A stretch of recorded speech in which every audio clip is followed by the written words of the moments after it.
Anda yang lahir tahun 80-an mungkin mengenal tokoh kartun Dragon Ball Son Goku.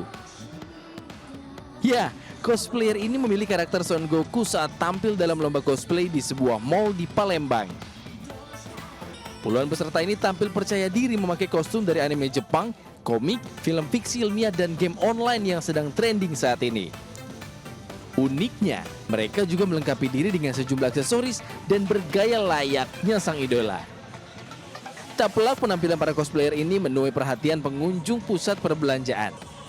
Para peserta merasa puas bisa mencurahkan ekspresi dan berkreativitas bersama anggota komunitas cosplay di Bumi Sriwijaya. Karakternya Fischl. Bank Indonesia, jadi satu aparitarium dan juga Fischl Gojek. namanya. Dan juga ada salah satu pendukung ada Bank BCA, Kenapa cosplay ini? Cosplay ini karena ngerasa cocok. Sriwijaya dan juga Iya. sekalian Toys ya. Dan juga silakan keliling-keliling tadi udah ngobrol-ngobrol ya. Udah 2 tahun sih. Dengan segala promo-promo yang ada. Silakan aja senang. mendekat merapat Senang ya, dan ajak suka. semuanya. Untuk tampil seperti ini butuh persiapan dan waktu agak lama untuk mencari kostum, alat rias, dan aksesoris yang diperlukan.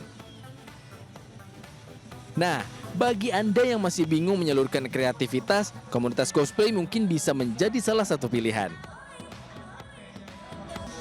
Dari Palembang, Sumatera Selatan, Bambang Irawan, iNews melaporkan. Pemirsa, satu persatu fakta kejanggalan penetapan Peggy atau Peron, tersangka pembunuh Vina dan Eki mulai terungkap. Kuasa hukum Vina, Hotman Paris Hutapea, menyebut 5 dari 6 terpidana mengatakan bahwa Peggy tidak terlibat pembunuhan.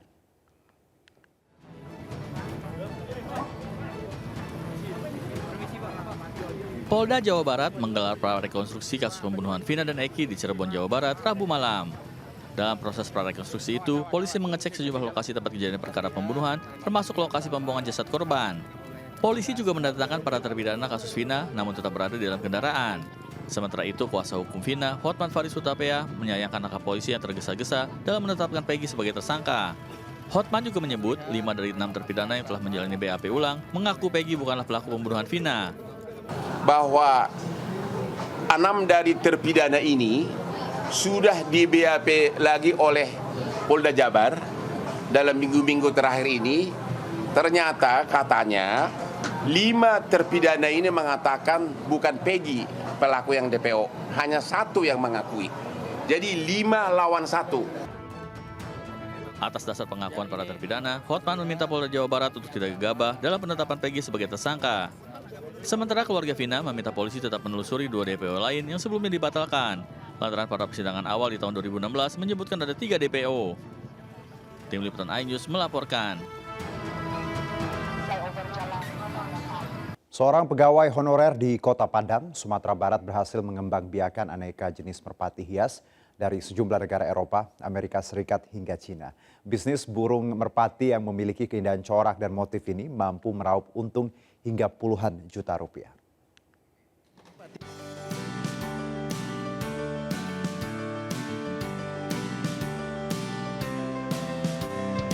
Pemirsa, merpati-merpati ini begitu unik dan cantik ya. Bentuk dan warna bulu merpati ini tidak seperti merpati pada umumnya. Mereka memiliki bulu yang mekar tidak hanya di leher, tapi juga hingga ke kakinya. Ya, ini adalah merpati hias impor asal sejumlah negara Eropa, Amerika Serikat, hingga China. Di antaranya adalah merpati hias Norway Cropper atau merpati gondok asal Inggris, merpati Verlis Krollo asal Kroasia, merpati Lahore dan Chinese Hall asal Tiongkok, serta swing potor dan American Kenzie asal Amerika Serikat. Di tangan Ade Putra, seorang pegawai honorer di Pengadilan Tinggi Negeri Kota Padang, merpati berbagai jenis ini berhasil dikembangbiakan.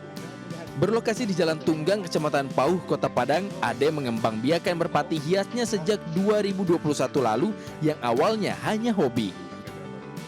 Harga merpati dijual mulai dari Rp200.000 hingga Rp7 juta per ekor. Kalau merpati impor untuk nilai jualnya emang jauh lebih tinggi daripada merpati biasa, merpati lokal. Dengan merpati impor kan ya, jauh lah berkali lipat dari itu harga jualnya paling rendah. Dari corak warnanya juga beda. Dari warna, dari motif banyak. Kini merpati hias tak lagi sekedar hobi, namun juga menjadi bisnis yang menguntungkan dan meraup omset hingga puluhan juta rupiah. Dari Padang, Sumatera Barat, Budi Sunandar, iNews melaporkan.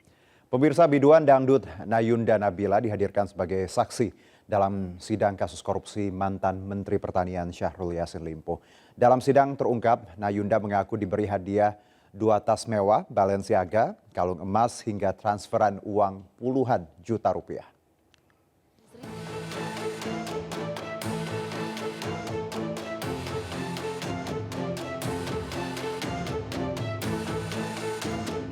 Biduan dangdut Nayunda Nabila Nizrinah menghadiri sidang kasus korupsi mantan Menteri Pertanian Syahrul Yassin Limpo. Nayunda dihadirkan sebagai saksi dalam sidang yang digelar di Pengadilan Tipikor kemarin. Dalam sidang terungkap, Nayunda mengaku diberi hadiah tas mewah Balenciaga oleh SYL melalui mantan pegawai Kementan Muhammad Hatta. Dalam tas mewah tersebut juga terdapat kalung emas. Satu dari Bu Tita, satu dari itu. Oke, saya ingin konfirmasi itu makanya. Ada berapa tas yang saksi terima? Dua Pak. Yang satu tadi Balenciaga. Balenciaga warna silver, yang satu Balenciaga warna hitam. Dua-duanya Balenciaga. Iya. Coba disampaikan sumbernya dari mana, yang Balenciaga yang hitam dari siapa? Balenciaga yang hitam dari Pak Menteri melalui Pak Hatta. Pak Hatta. Balenciaga yang silver itu dari Bu Tita. Selain tas mewah dan kalung emas, Nayunda mengaku menerima sejumlah transferan uang puluhan juta rupiah dari SYL.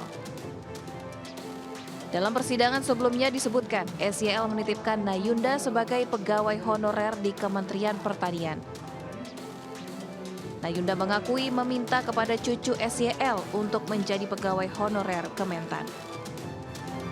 Nayunda diketahui mendapat gaji 4,3 juta rupiah per bulan, namun hanya masuk selama 2 hari dalam setahun. Dari Jakarta, Hamzah Azwanhas, Wildan Aulia. Baik, kita beralih ke informasi berikutnya pemirsa. Sore nanti RCTI Premium Sports akan mengadakan 2 pertandingan sepak bola, yakni Sabah FC melawan Selangor FC dan Persija versus PSIS Semarang. Dan untuk mengetahui persiapan pertandingan di JIS, kita bergabung dengan rekan Faisal Renaldi di sana. Faisal, bagaimana situasi JIS pagi ini, silakan. Ya, Jono dan juga pemirsa, berbagai persiapan memang telah dilakukan jelang laga RCTI Premium Sport pada sore nanti.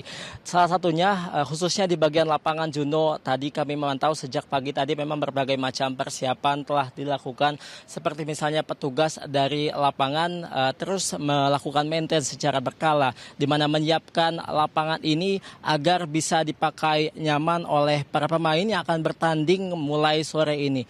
Juno, ini adalah visual terkini di mana saat ini kondisi lapangan dari Jakarta International Stadium saat ini memang masih terus dilakukan maintenance oleh pihak petugas lapangan untuk memastikan laga pada sore nanti berjalan secara lancar dan juga nyaman para pemain yang akan bertanding pada sore nanti. Dan memang pada sore nanti sebagai laga pembuka, yakni mempertemukan Sabah FC melawan Selangor FC, di mana kick-off akan dimulai sekitar pukul 16:30 waktu Indonesia Barat. Selanjutnya untuk pertandingan kedua akan mempertemukan tim besar dari Indonesia, yakni Persija Jakarta melawan PSIS Semarang, di mana kick-off tersebut akan dimulai pada pukul 19:00 waktu Indonesia Barat nanti. Dan Juno dan juga pemirsa, memang dari 2 laga tersebut nantinya pemenangnya akan kembali diadu, yakni pada partai final pada Minggu 2 Juni 2024 nanti untuk memperebutkan gelar juara. Sementara untuk tim yang kalah nantinya juga akan diadu kembali untuk memperebutkan posisi ketiga.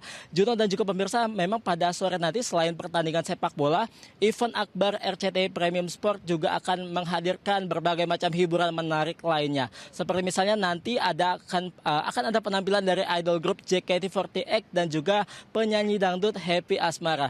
Nah, untuk pemirsa dan juga masyarakat yang akan atau ingin mengetahui lebih lanjut update informasi soal RCTI Premium Sport ini, bisa mengaksesnya secara langsung melalui aplikasi RCTI Plus, dan juga yang berhalangan untuk hadir ke JIS ini bisa menonton pertandingannya secara langsung melalui live streaming di aplikasi RCTI Plus. Demikian Juno, kembali ke Anda. Baik. Faisal, terima kasih atas laporan Anda. Selamat bertugas kembali. Pemirsa, sejumlah pria yang diduga juru parkir liar minimarket mengamuk saat terjaring razia yang digelar petugas Sudin Perhubungan di kawasan Roksi Gambir, Jakarta Pusat. Sementara di Magelang, Jawa Tengah, seorang santri tewas saat mencoba menolong temannya yang hanyut saat bermain di tepi sungai. Dua informasi ini kami rangkum dalam Indonesia 24 jam.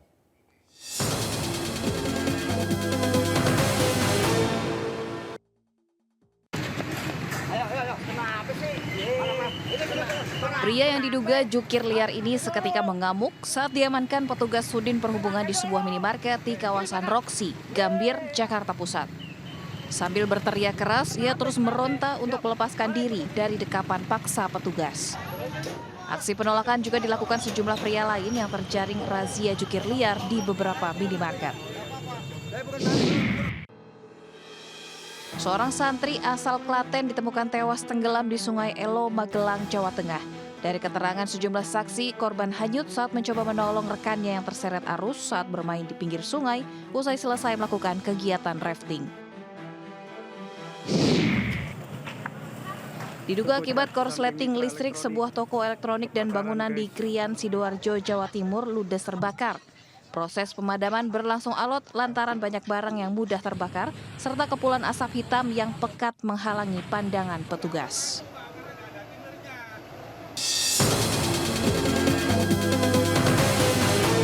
Pemirsa, pasca beredar wacana pemberlakuan wajib menunjukkan KTP saat membeli gas subsidi 3 kg, warga di sejumlah daerah mulai mengalami kelangkaan pasokan.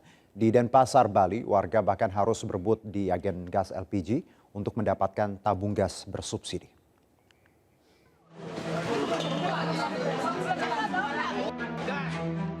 Puluhan warga berdesakan demi berebut mendapatkan gas LPG bersubsidi ukuran 3 kg. Kondisi ini terjadi setelah warga mengaku kembali kesulitan mendapatkan gas LPG khusus untuk warga tidak mampu ini sejak sepekan terakhir. Warga mengeluh ketersediaan gas subsidi tidak seimbang dengan kebutuhan warga karena hanya dibatasi masing-masing 1 tabung gas. Harapan saya sebagai warga, ya kalau memang mahal ya mahal, yang penting barangnya ada. Itu pertama. Kedua, pengoplosnya dikurangin. Di sini Pak, di Pertamina ini juga susah, di Ahmad Yani juga susah saya gitu loh. Ya minimal lah kebutuhan pokok masyarakat yang sudah seperti ini, ya minimal tidak susah lah gitu loh.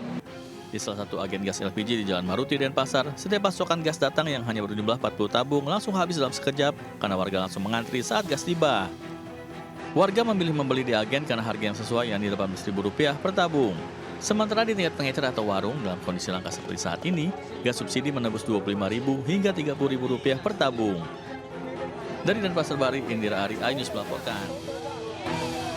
Kita beralih ke informasi lainnya, pemirsa. Ratusan warga di Cilacap, Jawa Tengah rela antri berdesakan hanya untuk membeli bakso di sebuah warung. Selain rasa baksonya gurih, harga baksonya juga murah, mulai Rp5.000 per porsi.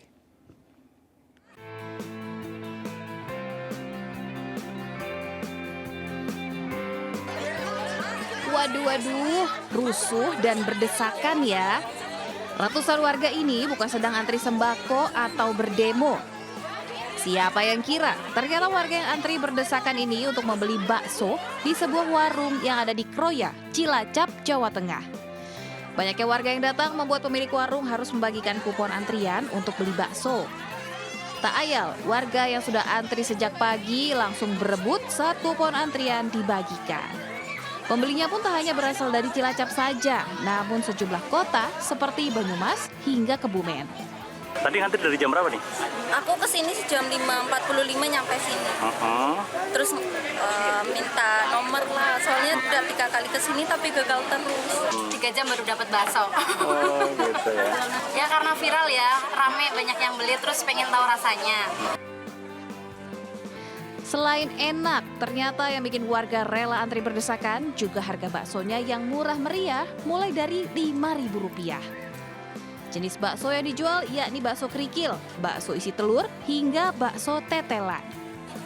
Warung bakso kuah yang menjadi buruan warga ini dalam sehari mampu menghabiskan 60 kg bakso dengan omset Rp6 juta per harinya. Dari Cilacap, Jawa Tengah, Heri Susanto, iNews melaporkan. Kembali bersama kami, pemirsa. Karya seni serta kerajinan bisa berasal dari apa saja, termasuk sampah. Nah, ini pula yang mendasari relawan Bank Sampah di Kecamatan Kota Bondowoso, Jawa Timur untuk menciptakan berbagai produk bernilai dan unik.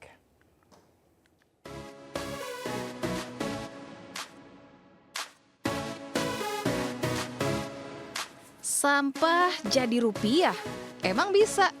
Ya bisa dong, ini buktinya. Dari sampah styrofoam yang terbuang tercipta gaun cantik serta mahkota burung yang bernilai artistik. Selain itu, dari bahan plastik sisa bungkus kopi sachet juga tercipta aneka tas jinjing, meja, serta hiasan rumah. Dan ini semua merupakan hasil karya dari bank sampah yang dikelola relawan di Kelurahan Badean, Kecamatan Kota, Kabupaten Bondowoso, Jawa Timur. Selain mendaur ulang sampah menjadi aneka tas dan karya seni, sampah-sampah organik ini juga diolah menjadi pupuk daun serta pupuk kandang. Untuk kegiatan fashion daur ulang, untuk produk-produk biasanya kami diundang di PKK gitu biasanya. Ini juga dijual ya Bu? Ya, dijual. Selama ini penjualannya gimana? Ya, penjualannya melewati PKK, itu Dharma Wanita seperti itu. Seluruh hasil karya dari para relawan ini selanjutnya dipajang di galeri yang ada di sebelah penampungan untuk dipasarkan. Dari Bondowoso, Jawa Timur, Rizky Amirul Ahmad melaporkan. Kita ke informasi haji. Pemirsa, jemaah haji Indonesia yang meninggal dunia di Tanah Suci hingga hari 18 operasional haji 2024 telah mencapai 25 orang. Sementara itu ada 82 jemaah Indonesia dengan mayoritas pasien kelompok lanjut usia dirawat di Pusat Klinik Kesehatan Haji Indonesia atau KKHI.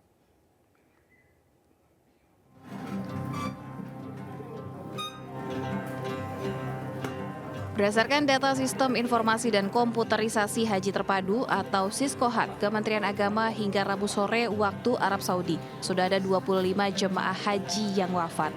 Dari total 25 jemaah haji yang meninggal dunia, 2 jemaah wafat di embarkasi dan 23 lainnya meninggal di Tanah Suci. Jemaah yang meninggal umumnya akibat terkena serangan jantung. Ini memang dipicu karena aktivitas jamaah yang terlalu berat dalam ibadah. Ini ibadah sunnah yang baik di Madinah karena terlalu masih menjalankan arba'in. Di Mekah juga biasanya jamaah ini begitu datang kurang istirahat langsung menjalankan umroh. Sementara itu ada 82 jemaah haji Indonesia menjalani perawatan di Pusat Klinik Kesehatan Haji Indonesia atau KKHI. Mayoritas pasien adalah kelompok jemaah lanjut usia dengan penyakit demensia dan pneumonia atau radang paru, di mana kasus demensia didominasi jemaah berusia di atas 60 tahun. Dari Mekah, Arab Saudi, Fahmi Firdaus, iNews melaporkan.